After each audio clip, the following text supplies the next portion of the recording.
நடுங்கச் செய்த அந்த மகா அசுரர்கள் உண்மையில் கொடியவர்கள் அல்ல. அவர்கள் பகவான் விஷ்ணுவின் மிக நெருங்கிய பக்தர்கள்.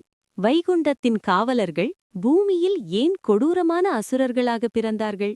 இதன் பின்னணியிலுள்ள அந்த ரகசியம் என்ன? வாருங்கள் தேடி பார்ப்போம். ஜெய விஜயர்கள். இவர்கள் வைகுண்டத்தின் நுழைவு வாயிலை காக்கும் மிக உன்னதமான காவலர்கள்.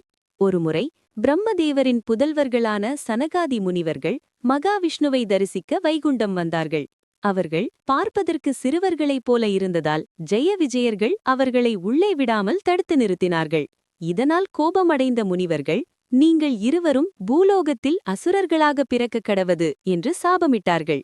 விஷயம் அறிந்து வந்த மகாவிஷ்ணுவிடம் ஜெய விஜயர்கள் மன்னிப்பு கேட்டார்கள். அப்போது பகவான் அவர்களுக்கு 2 வாய்ப்புகளை வழங்கினார். நீங்கள் எனது பக்தர்களாக பிறந்தால் 7 ஜென்மங்கள் பூமியில் வாழ வேண்டும். அதுவே எனது எதிரிகளாக பிறந்தால் 3 ஜென்மங்களில் என்னாலேயே வதம் செய்யப்பட்டு மீண்டும் வைகுண்டத்தை அடையலாம் என்றார். பகவானை பிரிந்து 7 ஜென்மங்கள் வாழ விரும்பாத அவர்கள் 3 ஜென்மங்கள் எதிரியாக பிறக்கும் கடினமான முடிவை தேர்ந்தெடுத்தார்கள்.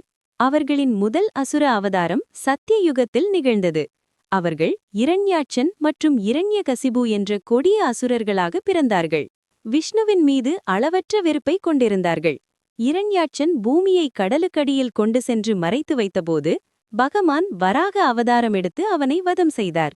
தன் சகோதரனின் அழிவால் கோபமடைந்த இரண்யகசிபு தன்னை மட்டுமே கடவுளாக வணங்க வேண்டும் என்று வற்புறுத்தினான். அவனது அகங்காரத்தை அழிக்கவும் பக்தன் பிரகலாதனை காக்கவும் பகவான் நரசிம்மராக அவதாரம் எடுத்து இரண்யகசிபுவை வதம் செய்து அவர்களுக்கு முதல் முக்தியை அளித்தார். காலம் சுழன்றது. திரேதாயுகத்தில் அவர்களின் 2வது பிறவி இன்னும் வலிமையானதாக அமைந்தது. இந்த முறை அவர்கள் ராவணன் மற்றும் கும்பகர்ணனாக அவதரித்தார்கள்.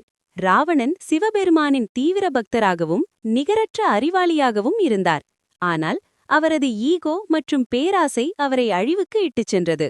சீதாதேவியை கவர்ந்து சென்ற அந்த மாபெரும் பிழையால் பகவான் விஷ்ணு ஸ்ரீராமனாக அவதாரம் எடுத்து ராவணனையும் கும்பகர்ணனையும் போர்க்களத்தில் வீழ்த்தினார். பகவானின் அம்புகளால் அவர்கள் தங்களின் 2வது சாப விமோசனத்தை பெற்றார்கள். இறுதியாக துவாபர யுகத்தில் அவர்களின் 3வது மற்றும் கடைசி பிறவி நிகழ்ந்தது. இந்த முறை அவர்கள் சிசுபாலன் மற்றும் தந்தவக்ரனாக அவதரித்தார்கள். முந்தைய ஜென்மங்களின் அசுர குணங்கள் குறைந்து பகவான் மீதான வெறுப்பு மட்டுமே அவர்களிடம் மிச்சமிருந்தது. சிசுபாலன் பகவான் கிருஷ்ணரை 100 முறை சபைக்கு நடுவே அவமதித்தபோது கிருஷ்ணரின் சுதர்சன சக்கரம் அவனது தலையை துண்டித்தது. அதேபோல தந்தவக்ரனும் பகவான் கிருஷ்ணரால் வதம் செய்யப்பட்டார். இந்த 3 கொடிய ஜென்மங்களை அனுபவித்த பிறகு ஜெய விஜயர்கள் மீண்டும் வைகுண்ட